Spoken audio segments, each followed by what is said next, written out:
राजस्थान की रेतीली धरती पर जब सूरज की पहली किरणें मनगढ़ के पुराने किले को छूती है, तो हवाओं में एक अजीब सी खामोशी फैल जाती है। और उस खामोशी के बीच कभी-कभी कोई महिला दिखाई देती है, पारंपरिक राजस्थानी लिबास में हल्के गहनों के साथ। मानो किसी का इंतजार कर रही हो। उसके चेहरे पर गंभीरता, आंखों में गहरा दर्द और हाथ में एक पुराना दीपक।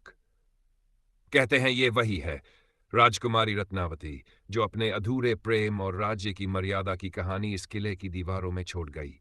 रत्नावती का जन्म एक शाही परिवार में हुआ था। बचपन से ही उसे संस्कृत, संगीत, नृत्य और युद्ध कला की शिक्षा दी गई। उसके पिता महाराज उसे हमेशा समझाते, रत्नावती, राजसिंहासन की गरिमा तभी स्थायी रहती है जब हृदय में धर्म और न्याय का भाव हो। रत्नावती की बुद्धिमत्ता और साहस ने सभी को प्रभावित किया, लेकिन उसका मन हमेशा महल की दीवारों से बाहर देखता था, जहां आम लोग रहते थे, मेहनत करते थे, संघर्ष करते थे। कहा जाता है उसने कई बार अपने पिता से कहा, पिताजी, राजकाज से बड़ा धर्म है, इंसानियत। लेकिन उस समय राजनीति और रियासत के कड़े नियम हर निर्णय को प्रभावित करते थे। बनगढ़ किला सिर्फ एक दुर्ग नहीं था, बल्कि उसमें छिपे थे ऐसे रहस्य जिन्हें बहुत कम लोग जानते थे। कहा जाता है यहां कई विद्वान और साधक तप करते थे। उन्हीं में से एक था सिद्धेश्वर तांत्रिक, जो आत्मिक ऊर्जा और रसायन विद्या में निपुण था। सिद्धेश्वर ने राजकुमारी की सुंदरता और उसकी आत्मिक शक्ति दोनों को महसूस किया, लेकिन उसका उद्देश्य पवित्र नहीं था।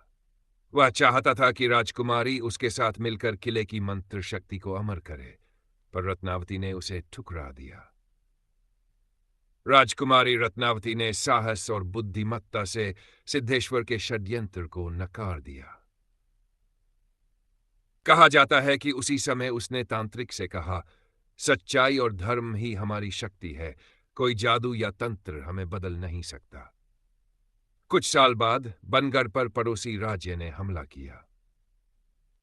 किले की रक्षा के लिए रत्नावती ने खुद आगे बढ़कर सैनिकों का नेतृत्व किया।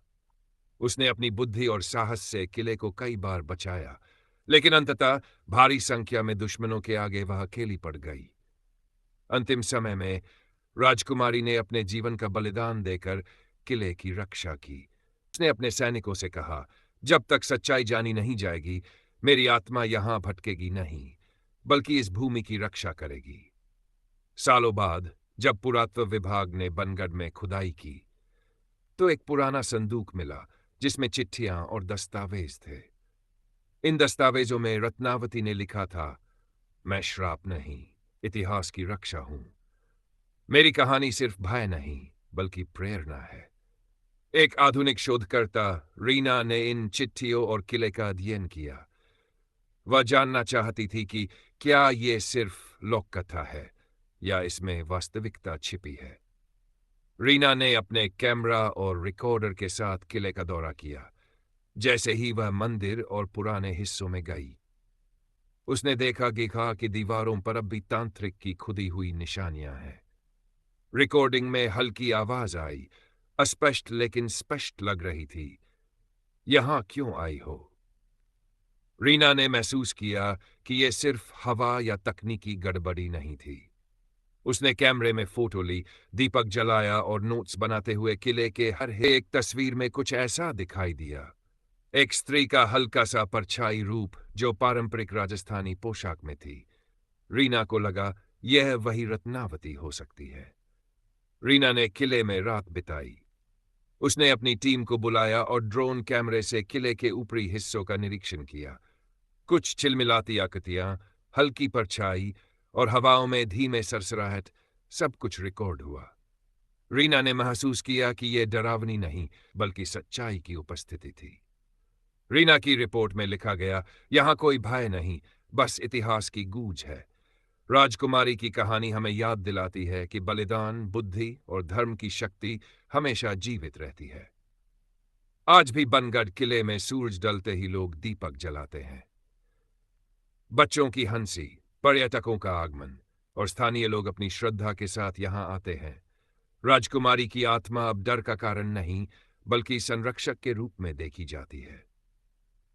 शाम के वक्त जब बनगर की हवाएं बहती है, तो ऐसा लगता है जैसे कोई धीरे से कह रहा हो, सच्चाई कभी मिटती नहीं।